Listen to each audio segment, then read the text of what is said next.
ketika Sayyidina Abu Bakar berjalan dengan Nabi sallallahu alaihi wasallam ke Gua Thaur.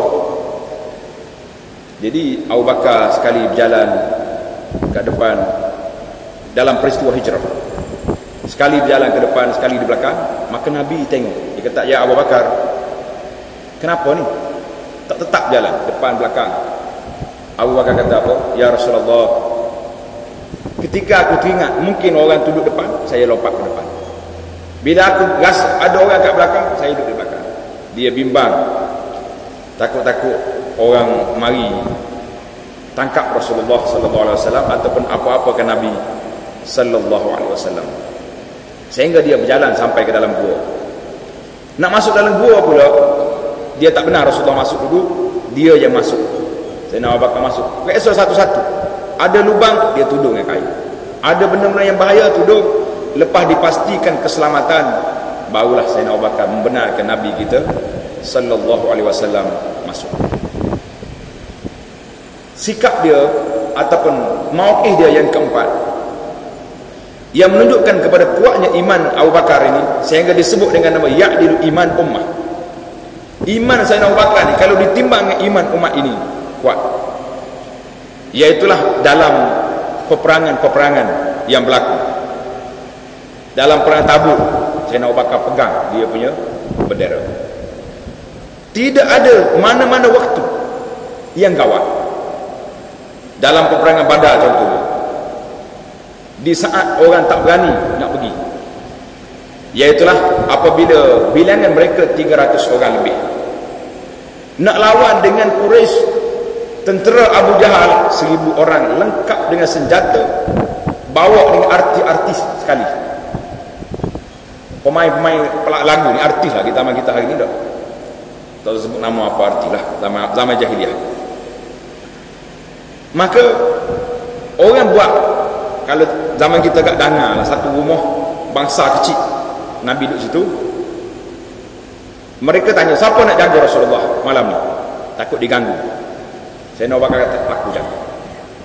Ini menunjukkan, kata Sayyidina Ali, menunjukkan keberanian Rasulullah sallallahu alaihi wasallam. Sayyidina Abu Bakar dia, bila ada orang mari nak mari, dia yang kejar, dia yang jaga.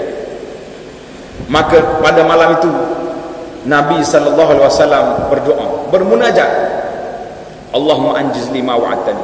Ya Allah, tunaikan apa yang telah Engkau janjikan kepada kemenangan Islam. Nabi kita munajat sampai jatuh, angkat tangan sampai jatuh kain, ridak dia, kain atas bau dia jatuh. Sayyidina Abu Bakar ambil kain, letak balik atas bau. Dia kata, ya Rasulullah, ya Rasulullah, ya Nabi Allah, kafaka munasyadaka rabbak, cukuplah munajat dengan Tuhan, fa innahu sayanjuz laka wa'dak. Allah Taala sahaja akan yunjiz, akan laksanakan apa yang dijanjikan oleh Allah. Maka ketika itu Nabi sallallahu alaihi wasallam beri jawapan, innallaha wa'adani nasra. Allah Taala telah janji kepada aku kemenangan di Badar. Inni ara masari'ul qaum, aku telah tengok di mana tempat jatuh seorang-seorang. Nabi tunjuk Abu Jahal jatuh sini, orang ni jatuh sini. Jadi bila sampai di situ, ini sikap Sayyidina Abu Bakar As-Siddiq radhiyallahu anhu. Dan Abu Bakar ni seorang yang fitnah, bukan fitnah dengan ta, fitnah dengan ni cerdik orang. Di mana bila Nabi sallallahu alaihi wasallam cerita atas mimbar satu hari, Nabi kata, abdun khayyarahullah, seorang hamba yang telah dipilih, diberi pilih oleh Allah di antara kekal atas dunia ini dengan duduk di sisi Allah. Maka bila dengar macam ni, Sayyidina Abu Bakar jawab, fadainaka bi abaina wa ummatina, kami tebus Rasulullah dengan bapa dan nenek mak kami. Sahabat-sahabat ni, apalah Abu Bakar ni, patut kita gembira Allah beri pilihan kepada Nabi. Abu Bakar kata ni, pasal Abu Bakar tahu orang yang dipilih, dia beri pilih tadi siapa? Rasulullah sallallahu alaihi wasallam. Bila diberi pilih, tentulah Rasulullah akan pilih berada di sisi Allah, yakni Nabi kita pilih untuk wafat daripada duduk atas dunia. Yang keenam, seorang yang sangat warak, Sayyidina Abu Bakar. Zaid bin Abi Arkam, Ibnu Arkam cerita, Sayyidina Abu Bakar ni ada seorang hamba yang selalu bawa makanan kepada dia. Jadi bila mari satu malam, hamba dia mari bawa makanan, dia bismillah terus makan. Hamba ni terkejut. Dia kata, "Malak, tuan? Biasa tuan tanya dulu saya, ambil kat mana makanan? Kenapa malam ni tak tanya?" Kata Abu Bakar, "Hamanani ala zalikal ju'." Aku lapar sangat tadi, tengok makanan ada, bismillah terus makan. Tak tanya mari mana. Lepas dia kena tanya, dia pun tanya balik, "Min aina? Mau ambil mana makanan?" Kata di hamba dia, "Aku berjalan tadi dengan satu kaum jahiliah, zaman jahiliah, dan saya telah jampi salah seorang daripada anak mereka. Jampi, dan mereka janji nak beri pada saya sesuatu. Jadi bila budak ni kahwin, ada majlis kahwinan, dia nak bagi dengan saya makanan. Jadi makanan yang tuan makan tadi hasil daripada saya berjampi waktu jahiliah ni." Allah, Sayyidina Abu Bakar terkejut. Biasa aku tanya, malam ni Allah nak uji, nak buktikan kewarakan Sayyidina Abu Bakar. Maka dia pun mula korek dengan tangan dia, nak suruh keluar makanan. Dia kata tak keluar makanan ni kecuali dengan minum air. Dia ambil satu mangkuk besar air, masuk dalam mulut dia, kerana semata-mata nak suruh muntah, nak keluar balik makanan yang dia makan. Sehingga Sayyidina Abu Bakar kata apa? "Laula yakhruju illa ma'an nafasi la akhrajtu." Kalau tak keluar makanan ni kecuali keluar nyawa, aku akan korek juga sampai aku mati. Subhanallah. Kerana aku dengar Nabi sallallahu alaihi wasallam bersabda, "Kullu jasadin nabata min suhtin fannaru aula bihi." Semana-mana tubuh yang tumbuh daripada harta yang tidak halal, maka nerakalah tempat. Allahu akbar. Sayyidina Abu Bakar hanya satu luqmah, satu suapan masuk, dia korek. Kalau kita nak cek dengan kita hari ni, tak sedut cerita lah dah. Setara mana kita hari ni. Allah, jadi itu di antara satu hari Sayyidina Abu Bakar jumpa dengan anak dia Abdul Rahman. Abdul Rahman ni kenal dalam peperangan Badar, dia duduk sebelah kafir dalam perang Badar tadi. Bila lepas dia balik semula, lepas masuk Islam, Abdul Rahman bercakap dengan ayah dia. Dia kata, "Ya abati, bapa, pada peperangan Badar hari itu saya nampak bapa kat depan saya, tapi saya pusing kelahi, tak mau pukul ayah sendiri." Ayah dia, patut ayah kata terima kasih ya tak? Abu Bakar kata, "Walakinnaka." Abu kata, "Kalau aku tengokmu, aku tak akan paling kelahi, aku akan bunuh kamu, walaupun kamu anak sendiri, sebab kamu duduk di sebelah orang kafir pada hari tersebut." Inilah beberapa sikap yang besar. Maka Sayyidina Abu Bakar As-Siddiq menasabahlah. Kalau tuan-tuan kita nak tengok satu risalah yang ditulis namanya Abu Bakar As-Siddiq Khalifatul Muslimin, yang menceritakan kepada kita bahawa pelantikan Sayyidina Abu Bakar As-Siddiq sebagai khalifah menggantikan Nabi sallallahu alaihi wasallam, walaupun Nabi tidak sarih, tak sebut dengan jelas Abu Bakar khalifah aku, tapi dalam risalah ini tuan-tuan ada 19 hadis yang menceritakan bahawa 18 hadis yang menceritakan kepada kita tanda-tanda isyarat Nabi kita beritahu Abu Bakar sebagai pengganti. Hadis yang pertama, saya tak baca semua 18, jangan lupa. Hadis yang pertama daripada Jubair bin Mut'im. Seorang perempuan datang jumpa Nabi sallallahu alaihi wasallam, minta sesuatu. Nabi kata, "Kamu balik lepas ni lah, mari sini semula." Makcik ni tanya balik, "Ara'aita in jitu lam ajidka?" Rasulullah, kalau saya datang Rasulullah tak ada, macam mana? Mana Rasulullah wafat? Mungkin dia mari di saat akhir Nabi kita tengah sakit. Qala sallallahu alaihi wasallam, "Illam tajidni fa'ti Abu Bakar." Nabi kata, kalau tak jumpa aku, menjumpa Sayyidina Abu Bakar. Ini isyarat bahawa Abu Bakar yang akan jadi pengganti aku lepas daripada ini. Hadis ini hadis muttafaqun alaih. Hadis yang kedua, Aisyah radhiyallahu anha kata, ketika Nabi sakit, dia kata, ya Aisyah, id'ili Abu Bakar, dipanggil ayahmu Abu Bakar, wa akhaka, adik bin Abdurrahman, hatta aktub kitaban, aku nak tulis satu surat, karena aku takut an yatamanna mutamannin, aku bimbang lepas aku mati nanti ada orang yang bercita-cita nak jadi ketua. Kata ana aula, aku lebih utama. Nabi kata apa? Wa ya'ballahu awal mu'minun illa Abu Bakrin, Allah Ta'ala, dan orang yang beriman tak mau pengganti aku kecuali Abu Bakar. Pelantikan secara direct tidak ada, tapi Nabi kata Allah dan orang mukmin tidak akan mau kecuali Abu Bakar. Dalam syarah hadis, Mullah Ali Al-Qari dan lain-lain menceritakan di sini bahawa Nabi tak lantik direct Abu Bakar ini sebab dia telah yakin bahawa Allah SWT tidak mau, Allah SWT tidak nak yang menjadi pemimpin selepas Nabi kecuali Abu Bakar. Maka Nabi kata tak payah lantik, orang akan lantik sendiri, orang Islam akan lantik. Sayyidina Abu Bakar As-Siddiq radhiyallahu anhu menggantikan Rasulullah sallallahu alaihi wasallam. Kata Imam Nawawi rahimahullah, wa hadza dalilun li ahli sunnah, ini dalil bagi ahli sunnah bahawa khilafah Abu Bakr laisat binassin, bukan nas daripada Nabi sarihan, tetapi ajma'atil sahabatu ala aqdil khilafah lahu, ijma' para sahabat melantik Sayyidina Abu Bakar sebagai khalifah dan mendahului Sayyidina Abu Bakar daripada orang-orang lain. Kata Nawawi, wa amma ma yadda'ihi Syiah, apa yang telah menjadi dakwaan Syiah bahawa Nabi sallallahu alaihi wasallam telah nas Ali sebagai pengganti dengan wasiat ilaihi, fa batilun la aslalahu, ini cerita karut yang tidak ada asal. Bittifaqi al-muslimin, orang yang pertama sekali mendustakan cerita ini siapa dia? Ali sendiri radhiyallahu anhu. Ketika orang tanya dia, ya Ali, adakah sesuatu yang kamu simpan lain pada Quran? Nabi kata, ma'indi, tak ada, illa ma fi hadhihi sahifah, kecuali dalam lembaran kertas ini.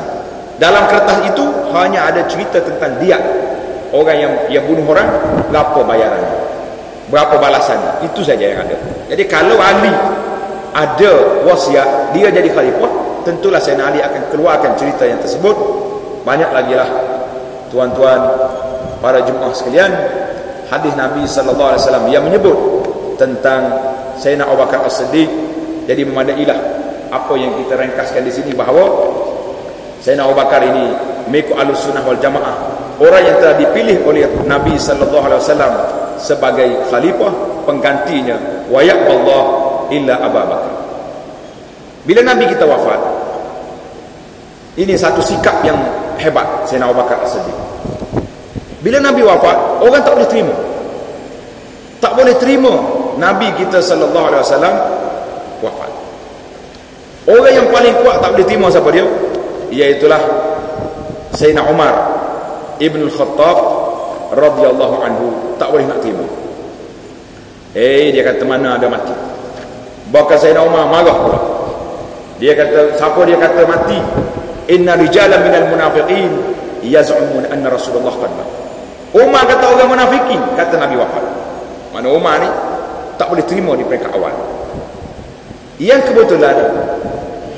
kebetulan Abu Bakar waktu itu berada jauh, dipanggil Sunh. Orang yang pergi ke Madinah nak tahu Sunh dekat mana, sebelah Masjid Quba atas, itu dia panggil Sunh. Di situlah tempat Nabi kita letak Maryah Qibtiyah yang melahirkan anaknya Ibrahim alaihissalam.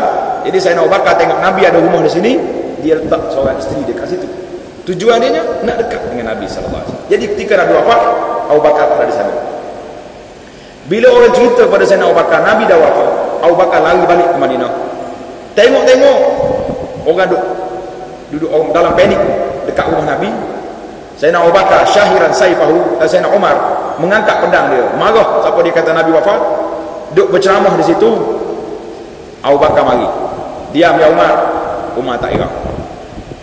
Maka Sayyidina Abu Bakar radhiyallahu anhu masuk dalam rumah Nabi. Bila masuk dalam rumah Nabi, dia tengok Nabi telah ditutup dengan kain dalam rumah dia. Sayyidina Abu Bakar masuk, buka tengok wajah Rasulullah sallallahu alaihi wasallam, faqabbalahu. Dia kucuk Nabi. Abu Bakar kata, bi abi anta wa ummi ya Rasulullah, tibta hayyan wa mayyitan. Engkau ni baik mati dan hidup baik. Mati yang Allah telah tulis pada Tuhan, Tuhan telah merasainya. Mana confirm Nabi kita telah wafat. Barulah Sayyidina Abu Bakar keluar daripada rumah Nabi sallallahu alaihi wasallam. Dia suruh Umar berhenti, tak berhenti. Abu Bakar terus berucap alhamdulillah. Dia kata, ya ayuhan nas, wahai manusia, man kana ya'budu Muhammadan fa inna Muhammadan qad mat. Siapa sembah Muhammad, Muhammad telah mati. Confirm, aku tengok Nabi kita mati.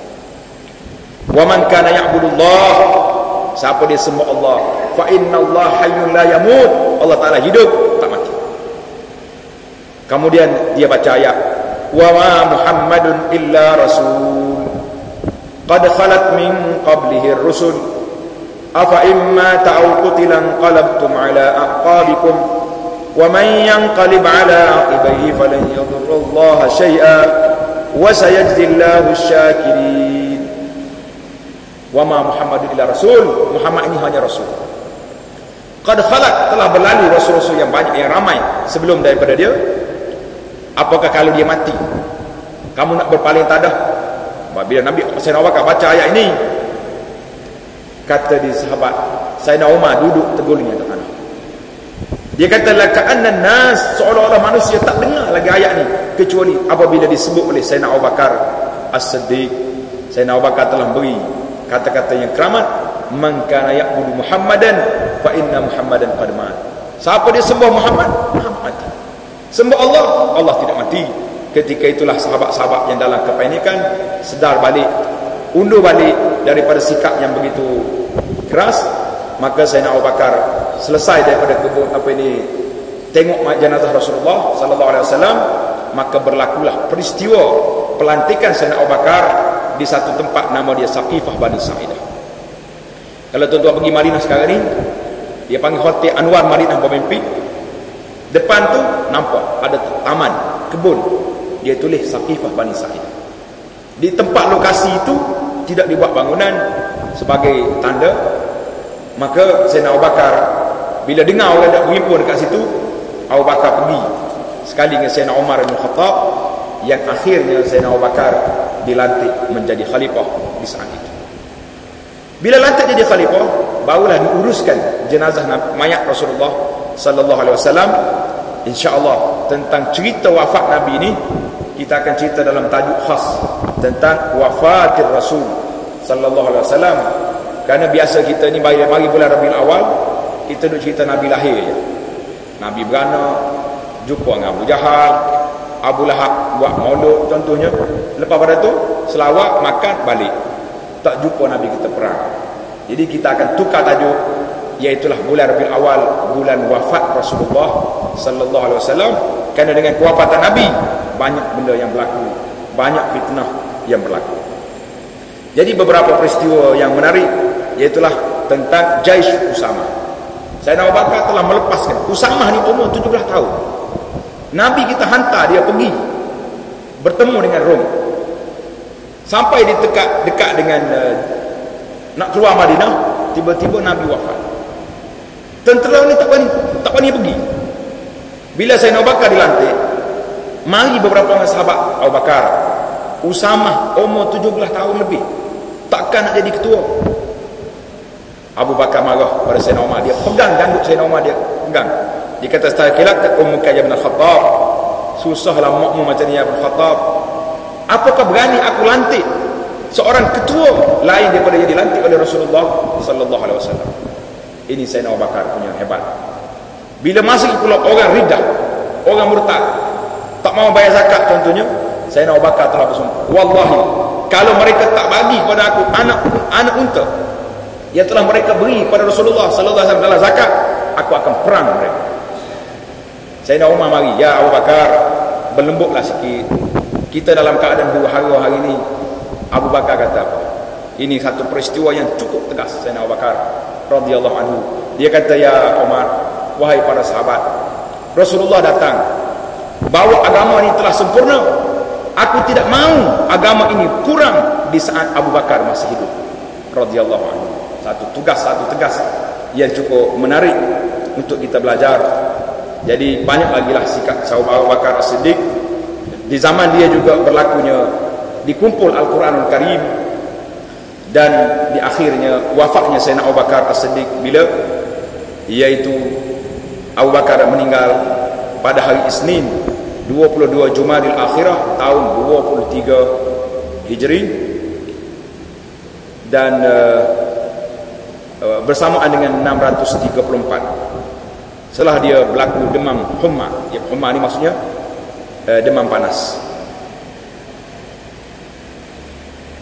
Umur dia 63 tahun dan telah dikebumikan di dalam rumah anaknya Aisyah radhiyallahu anha sebelah dengan makam Rasulullah sallallahu alaihi wasallam. Itulah cerita Sayyidina Abu Bakar yang ringkas. Tuan-tuan, saya syorkan supaya beli buku yang cantik, tajuk dia Abu Bakar As-Siddiq.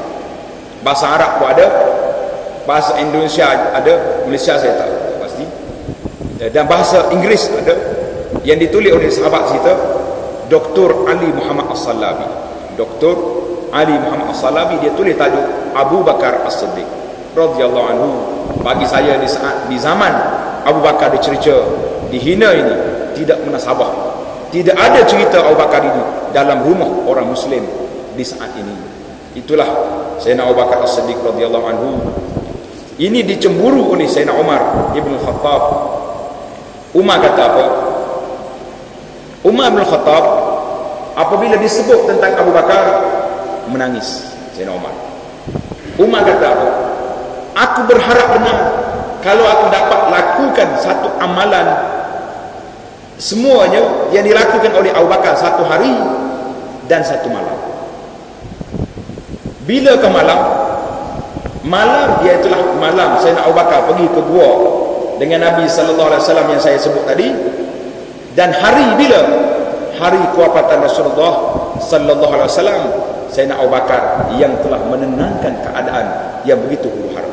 Umar kata, aku berharap benar dua hari ini menjadi milik, iaitulah hari hijrah dia ikut Nabi, hari Nabi wafat dia tidak mengamuk, tidak panik seperti hari itu, tapi semua dua-dua ini duduk di Abu Bakar As-Siddiq radhiyallahu anhu. Jadi bila Sayyidina Abu Bakar, ini satu sikap yang cukup menarik tuan-tuan, tak apa lebih masa singkat. Bila Sayyidina Umar suruh Abu Bakar berlembut dengan orang murtad pada waktu itu, dia kata, berlembutlah sikit ya Abu Bakar. Abu Bakar kata apa pada Umar? Ya Umar, ajabarun fil jahiliyati wa khawarun fil Islam. Mu ni seorang yang gedebel di zaman jahiliyah, penakut dalam Islam? La. Ini kata-kata Sayyidina Abu Bakar membakar balik semangat Sayyidina Umar. Mu ni orang yang hebat dalam jahiliyah, penakut dalam Islam? Tak mungkin ya Umar. Karena itulah kata Nabi, karena Rasulullah sallallahu alaihi wasallam sangat menyayangi Sayyidina Abu Bakar As-Siddiq. Kita akhiri cerita ini dengan kata-kata Sayyidina Ali kepada Abu Bakar, kerana orang yang mengagungkan Ali benci Abu Bakar. Takkanlah awak lebih sayang daripada Abu Bakar daripada Sayyidina Ali sendiri. Orang tanya, ya Ali, siapa orang yang paling berani dalam dunia sahabat? Ya, maaf, Sayyidina Ali tanya, akhbiruni, cerita kepada saya, siapa orang yang paling berani? Sahabat jawab, Tuan lah. Betul lah, Ali kata, aku tak ada, aku lawan orang sama seorang, mesti aku bunuh orang tu. Tapi aku nak tahu orang yang paling berani betul-betul siapa. Sahabat jawab, sahabat, la na'lam, kami tak tahu lah Ali, yang kami tahunya Tuan. Qala Abu Bakar, Abu Bakar orang paling berani. Maka Ali cerita balik apa yang berlaku, peristiwa malam peperangan Badar yang telah kita sebut di awal tadi. Apa lagi? Ketika Nabi kita telah dihina oleh Quraisy dekat Kaabah, Abu Bakar yang pergi tarik Quraisy menyelamatkan Rasulullah sallallahu alaihi wasallam. Jadi satu hari Sayyidina Ali bila dia bercakap dengan sahabat-sahabat ni, dia tudung muka dia, kemudian dia angkat kain yang dia pakai, dia menangis terkenang Sayyidina Abu Bakar sehingga basah janggut dia. Kemudian dia kata, aku nak tanya kamu semua, mukminun ala Fir'aun, orang yang beriman dari kalangan ala Fir'aun lebih baik ke siapa, ataupun Abu Bakar lebih baik? Ajibu ni, dia kata jawablah soalan aku. Kata di Sayyidina Ali, fa wallahi, demi Allah, satu saat daripada Abu Bakar lebih baik daripada 1000 saat keluarga mukmin di kalangan keluarga Fir'aun. Sebab keluarga Fir'aun beriman dalam keadaan sembunyi, Abu Bakar beriman dalam keadaan terang-terang berdepan dengan Quraisy sehingga dia dipukul. Radhiyallahu ta'ala anil jabi' anis sahabati Rasulillahil kiram radhiyallahu ta'ala anhum wa ardahum wajma'na ma'hum fi dari karamatika ya rabbal alamin. Ya Allah, redailah para sahabat Rasulullah sallallahu alaihi wasallam dan kumpulkanlah kami dan mereka bersama Rasulullah sallallahu alaihi wasallam dalam syurga jannatika jannatin na'im. Aqulu qawli hadza wassalamu alaikum warahmatullahi wabarakatuh.